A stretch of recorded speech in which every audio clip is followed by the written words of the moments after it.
Une tendance que l'on va certainement commenter au cœur de ce club de la presse. Bonjour Virginie. Bonjour. Virginie Grelot pour l'Obs et Olivier Marin. Bonjour Olivier. Bonjour. Pour Exploremo, le Figaro. Des idées qui fleurissent à l'occasion de ce salon. Mais il n'y a pas que ça dans le monde de l'immobilier. D'abord, un petit mot sur l'état du marché. Olivier, comment on le sent? On va voir un petit peu après dans vos propositions justement quelles sont ces grandes tendances nouvelles. Mais déjà aujourd'hui, si on se penche sur notre marché immobilier, qu'est-ce qu'il nous dit? Le marché immobilier va mieux, en tout cas en termes d'activité. Là, il y a eu un dernier indicateur il y a quelques jours, c'était les notaires de Paris-Île-de-France qui ont noté en fait une reprise en tout cas de l'activité avec des premiers signes de prix dans l'immobilier qui commencent à se tendre notamment à Paris en Île-de-France. Donc là c'est sur le 3e trimestre 2015, ce sont les actes authentiques de vente, donc là c'est vraiment du sérieux. Alors un chiffre, 49 600, ça c'est le nombre de ventes de logements anciens enregistrés au cours du 3e trimestre en Île-de-France, ça représente, c'est important, ça représente 9 300 ventes supplémentaires sur un an, ça fait quand même du plus 23%. On revient à des niveaux d'il y a 10 ans, c'est même supérieur. Ça fonctionne aussi bien côté maison que côté appartement. Raison principale, attractivité des taux d'intérêt des crédits immobiliers, bien sûr, légère baisse des valeurs depuis 3 ans, et puis beaucoup d'acquéreurs qui ont souhaité anticiper le mouvement. Ils ont senti qu'il y avait un mouvement de reprise sur les taux et sur les prix. Conséquence donc, les prix qui se tendent, et à Paris, ça remonte légèrement. Prix moyen d'un appartement, on est juste au-dessus de la barre des 8 000 euros. On est à 8 020 euros par mètre carré. On était à 7 008 au 2e trimestre. Et puis, il y a 4 arrondissements qui sont au-dessus des 11 000 euros par mètre carré, les premiers, 4e, 6e et 7e. Et à l'opposé, on est toujours le moins cher, qui est le moins cher entre guillemets, le 19e à 6 500 euros par mètre carré. Voilà. Alors les notaires, ils minimisent, ils disent qu'en fait, c'est la saisonnalité, ce mouvement de prix, que beaucoup d'acquéreurs ont voulu concrétiser leur projet pour la rentrée. En tout cas, cet afflux, il entraîne de fait une tension. Maintenant, les biens de qualité au juste prix partent assez rapidement, et à moins d'un événement économique majeur, les prix devraient se stabiliser. Il n'y a pas à attendre d'effondrement ou de remontée, en tout cas pour Paris-Île-de-France. Est-ce que passé l'émotion des premiers instants, on a vu le patron d'Accor Hôtel ce matin chez Stéphane Soumier venir nous faire un petit point vraiment dans les tout derniers chiffres du marché hôtelier. Est-ce que les professionnels de l'immobilier commencent à ressentir l'impact des attentats ou pas?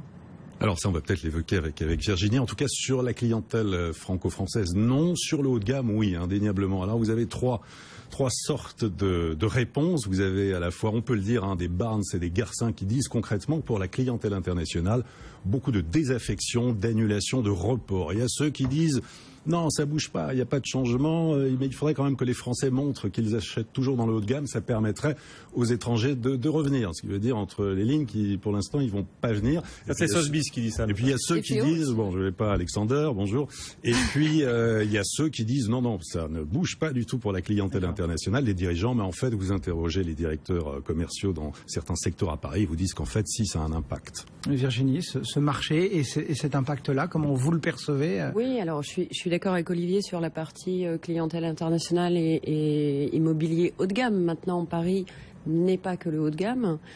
Justement, on le voyait bien, d'ailleurs, même si ça reste très cher, le 11e et tous ces quartiers, c'est quand même des Parisiens, j'allais dire, classiques. Donc c'est ces gens-là, surtout, qui font l'essentiel du marché. Et je pense que passer quelques moments difficiles, il va y avoir un petit creux, c'est évident, parce que ça a touché tout le monde. Oui, puis c'est le parallèle qu'ont fait tous les professionnels sur Madrid, sur Londres, sur New York. Voilà. Et après, Paris reste Paris. Enfin, le parallèle, il s'arrête là, pour certains. Par exemple, pour New York, en l'occurrence, on disait que justement, on était aussi en plus à un moment où on avait touché un point bas. Donc c'est vrai que c'est complètement différent. La reprise est là en France, donc du coup... La reprise immobilière est là, donc après, la reprise est là, oui. Voilà, Non, on parlait juste d'un marché de niche, 70% des biens de plus de 4 millions d'euros acquis par les étrangers. Ouais. Mais il faut avoir 4 millions d'euros. Mais par exemple, les arrondissements qui ont été les plus touchés par ces attentats 10e et 11e, qui avaient été eux-mêmes aussi touchés par les attentats de Charlie à l'époque au mois de janvier, est-ce que ces arrondissements-là risquent de voir, par exemple, leur prix moins progresser à cause de ce qui s'est passé que les autres arrondissements? C'est possible, il est encore trop tôt, Virginie. Oui, je pense qu'il est trop tôt pour se prononcer, parce que... Est-ce que c'est un risque? Alors, il y a un risque, mais les fondamentaux du marché immobilier parisien, j'en reviens à cela, c'est qu'il y a une forte demande. Et à partir du moment où vous avez une forte demande et une faible offre, eh bien, ça reste ça maintient une tension sur les prix. Et on se focalise uniquement sur le marché parisien ou on le regarde au sens large aussi, notre marché de l'immobilier? On peut le regarder au sens large d'ailleurs. La reprise, elle n'est pas que dans l'ancien, elle est aussi dans le neuf, puisqu'on a vu, il y a eu plusieurs indicateurs ces derniers jours. Il y avait notamment, on l'a vu, les ventes aux investisseurs qui sont reparties grâce au dispositif Pinel. Là, les mises en chantier de mémoire selon le ministère du Logement sont enfin reparties à la hausse après plus de 2 ans d'attente. Enfin, plus de 2 ans de baisse. Et puis, on a aussi, c'est un secteur dont on parle moins souvent, mais on a aussi des ventes en hausse sur le secteur de la maison individuelle. Alors, la maison individuelle, c'est important pour plusieurs raisons. Avant tout parce que c'est le rêve des Français. Les gens, ils ont envie d'avoir une maison plutôt qu'un appartement, avec le jardin, la terrasse, le barbecue, le chien, les enfants, tout ça. Et le bricolage. C'est compris dans le prix de la maison, le chien et les enfants? Ah, ça se négocie. Et aussi parce que il se construit chaque année en France beaucoup plus de maisons que d'appartements, voire certaines années, c'est plus du double. C'est-à-dire dans les périodes fastes, on était à jusqu'à 230 000 maisons, je crois. Là où on était à 120 000 appartements, c'est quasiment le double. Et aujourd'hui, on sera, on verra les chiffres, c'est pas tout à fait encore arrêté, mais on devrait arriver à une construction d'à peu près 100. Alors, les premières estimations qui sont issues du Marché Métron, qui est l'indicateur du secteur, portaient sur quasiment 112 000 unités.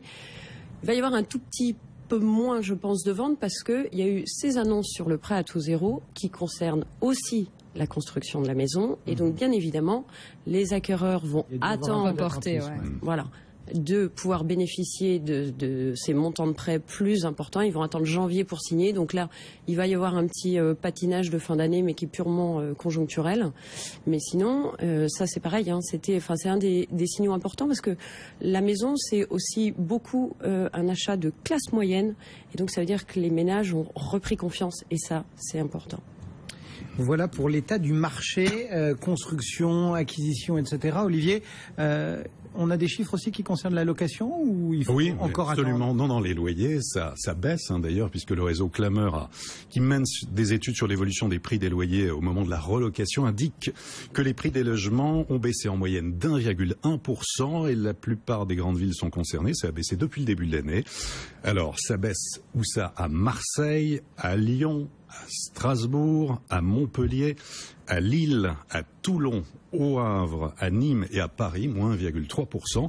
Et puis stabilité à Rennes, Nantes, Grenoble, Saint-Étienne et Nice. Et puis progression très légère constatée à Toulouse, Reims et Bordeaux. Ce sont essentiellement les petites surfaces, un studio, 2 pièces qui baissent le plus.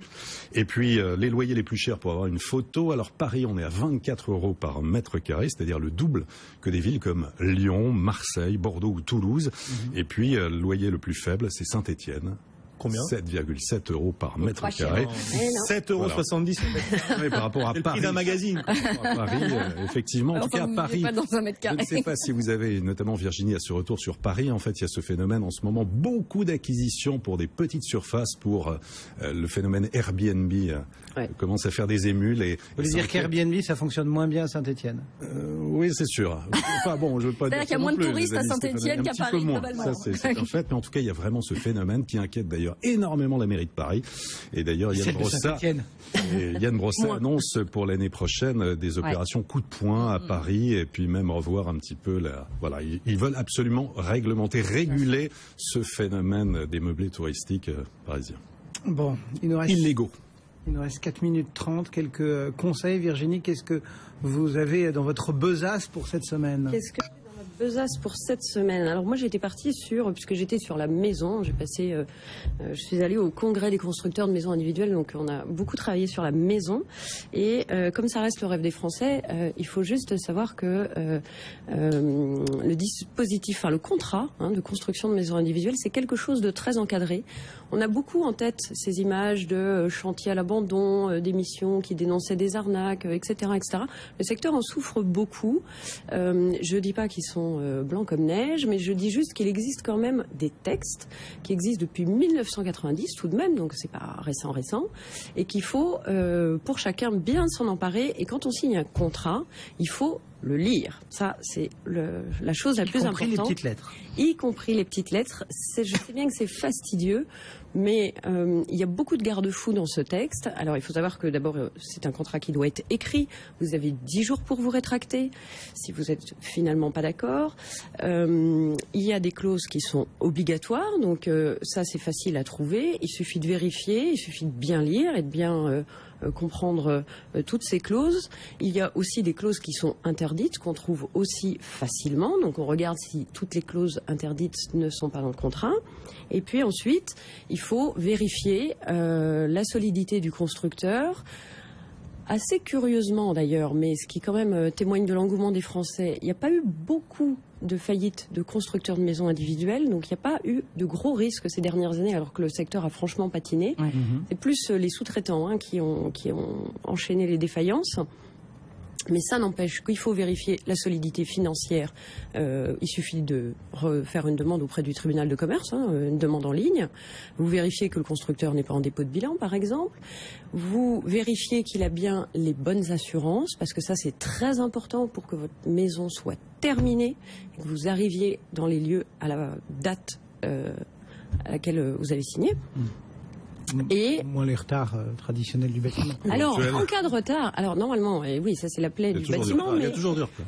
Il faut savoir que normalement, dans le contrat, sont prévues des pénalités en cas de retard. D'accord. Donc, il faut aussi penser à ça. Et surtout, pour être sûr que tout se passe bien, il y a une chose assez simple à faire. C'est que, d'ailleurs, la plupart des constructeurs sérieux le proposent. Ils vous montrent des réalisations. Vous allez sur place, vous regardez les maisons, vous discutez avec les gens. C'est quand même la preuve du travail effectué ou pas, et ça peut permettre aussi d'expliquer alors un petit retard éventuel, un petit souci pour tel ou tel motif. Voilà donc pour ces quelques conseils concernant la maison individuelle. On voit que vous y êtes attaché. Virginie Olivier, votre conseil de la semaine? Conseil, avant de signer un PTZ, avant de signer un prêt à taux zéro, ne le faites pas. Attendez le 1er janvier 2016. Et pourquoi donc? Il faut attendre, ça va être beaucoup plus avantageux à partir de l'année prochaine, à partir du 1er janvier. Je pense que les gens l'ont bien compris, là, on va marteler. Mais il faut leur dire quand même, les plafonds de revenus seront revus à la hausse de 11% en moyenne, ce qui veut dire que beaucoup plus de ménages et de particuliers vont en bénéficier. Vous pourrez rembourser, Cédric, sur des durées plus longues. Bon. Et surtout, vous pourrez emprunter beaucoup plus, jusqu'à 40% de la somme d'un logement neuf, contre 18 à 26% aujourd'hui, selon les zones géographiques. Et puis, ce sera étendu à l'ensemble du territoire, à l'ancien, pour des logements qui nécessitent 25% de travaux. Des exemples concrets. Un couple lyonnais sans enfant qui veut acquérir un 3 pièces de 63 mètres carrés pour un montant de 290 000 euros. Ils ont des revenus de 3 600 euros par mois. Ils ont 15 000 euros d'apport. Pour l'instant, ils n'ont pas droit au prêt à taux zéro. Demain, ils auront droit. Autre exemple, à Rennes, un célibataire qui veut acquérir un 2 pièces de 46 mètres carrés pour un montant de 150 000 euros. Il a 2 000 euros par mois. Il ne dispose d'aucun apport. Pour l'instant, PTZ, pas question. Demain, oui. Bon. Et puis en région parisienne, le célibataire, Olivier, parce que là, célibataire qui a des revenus de 2 500 euros par mois, qui souhaite acheter un studio neuf, par exemple en Seine-Saint-Denis, à 180 000 euros, son achat aujourd'hui est impossible, malgré un prêt à taux zéro de 39 000 euros. Son endettement est trop élevé. Demain, à partir du 1er janvier, il pourra avoir 60 000 euros de prêt à taux zéro, indifféré de remboursement de 5 ans, et son achat sera possible. Il pourra devenir propriétaire. Voilà, donc attendez. Mais pas Paris, quand même. Merci beaucoup à tous les deux. Virginie Grelot pour l'Obs, Olivier Marin pour Exploremo, Le Figaro et bien sûr Marie Cœur de Roi, qu'on retrouve chaque matin à l'entame d'Intégral Placement.